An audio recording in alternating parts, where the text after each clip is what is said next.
Was the suspect in the slayings of the 4 college roommates in contact with the infamous BTK serial killer? A surprising possible link between them is coming to light today. What could be an intriguing connection here? Bryan Kohberger has a master's in criminology from DeSales University in Pennsylvania and studied under a well-known forensic psychologist and serial killer expert, Dr. Catherine Ramsland.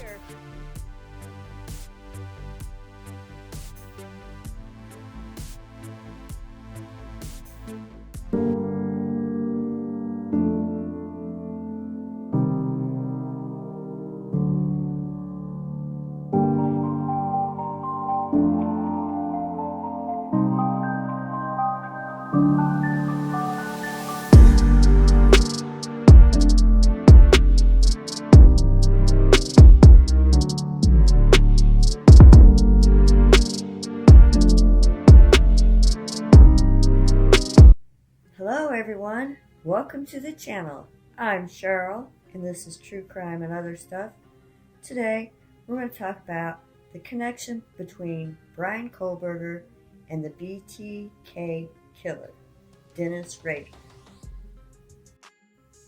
So, if you don't know, Dennis Rader, also known as BTK killer, was a serial killer between 1974 and 1991.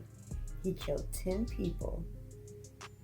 The BTK stands for Bind, Torture, Kill, which Dennis Rader gave himself. He liked to send taunting letters to law enforcement and the media describing the details of his crimes.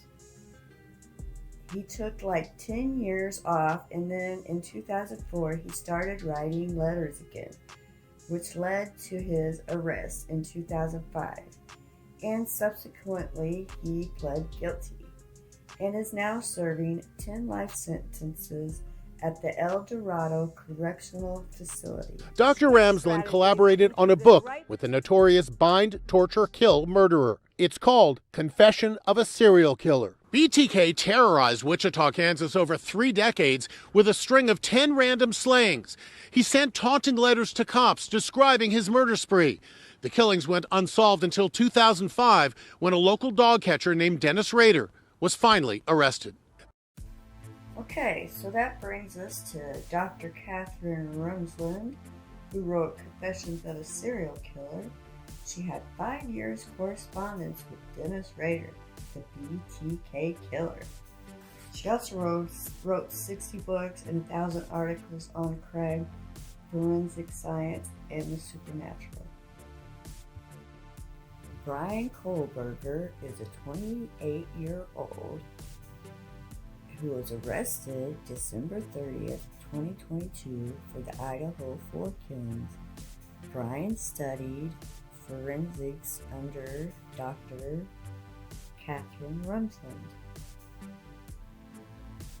It just makes me wonder if he studied BTK and if he had any correspondence with him while he's in prison. This is Dr. Ramsland in a documentary last year talking about her collaboration with the killer. I've been corresponding with Dennis Rader for over 10 years to try to understand what led him to become one of the most notorious serial killers in America. That's the $64,000 question. Why did I do that? It's known that Kohberger is fascinated by the criminal mind. He actually solicited information for a research study from former criminals, asking questions such as, why did you choose that victim? And after committing the crime, what were you thinking and feeling? We spoke to Dennis Rader's daughter and asked whether she knew of any communication between her father and Bryan Kohberger. I wouldn't be surprised if Kohberger did have contact with my father through letter writing. Kohberger and my dad were the same age at the time of my dad's first murders. And All right, so what do you think about this connection? Pretty interesting, right? If you like true crime with all facts and no BS, subscribe to my channel, give me a thumbs up, and watch some of my old videos. Thank you. Have a nice day.